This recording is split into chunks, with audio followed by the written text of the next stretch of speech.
વાત હિંમતનગરની કે જ્યાં પેલેસ્ટાઇન અને ગાઝાના સમર્થનમાં લખાણ લખવામાં આવ્યું. આંબાવાડી રેલવે અંડરબ્રિજમાં લખાણ ચિતરાયા.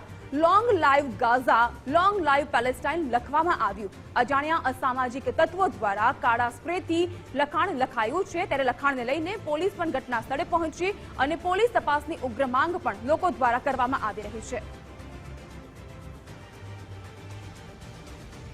હિંમતનગરની આપણે વાત કરી રહ્યા છીએ. આ દ્રશ્યો પણ તમે જોઈ શકો છો કે જ્યાં આંબાવાડી રેલવે અંડરબ્રિજ પર આ લખાણ લખવામાં આવ્યું છે.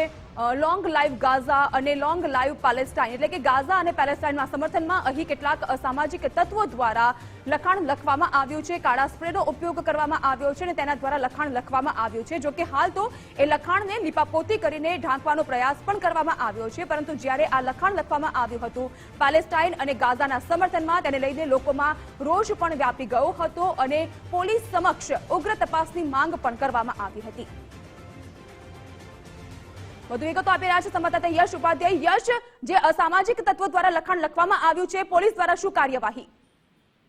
જે ચોક્કસ વાત કરવામાં હિંમતનગરમાં જે આંબાવાડી જે અંડરબ્રિજ આવેલો છે ત્યાં પેલેસ્ટાઇન અને ગાઝાના સમર્થનમાં લખાણ છે ગત મોડી રાત્રે ચિતરાયા હતા. તેને લઈને જે લખાણ છે કાળા સ્પ્રે વડે કોઈ અસામાજિક તત્વો દ્વારા જે લખાણ છે કરવામાં આવ્યા હતા. લખાણને લઈને હાલ તો જે સમગ્ર જિલ્લામાં આ મુદ્દો ચર્ચાનું કારણ બન્યું છે. પોલીસ દ્વારા તપાસ શરૂ કરવામાં આવી છે, પરંતુ હજી કોઈ કારણ બન્યું નથી. કયા સામાજિક તત્વો દ્વારા ક્યારે લખાણ કરવામાં આવ્યું, કયા કારણસર લખાણ લખવામાં આવ્યું તે પણ એક તપાસનો વિષય છે. પરંતુ આવા જ એક લખાણ અગાઉ પણ લખવામાં આવ્યા હતા, ત્યારે પણ કોઈ પ્રાથમિક માહિતી પોલીસને મળી નહોતું. પણ આ વખત જ્યારે આ લખાણ લખાયા છે ત્યારે હાલ તો તે લખાણ દૂર કરાયા છે અને તપાસ ચાલુ કરવામાં આવી છે. જી જી, આભાર યશ આપનો.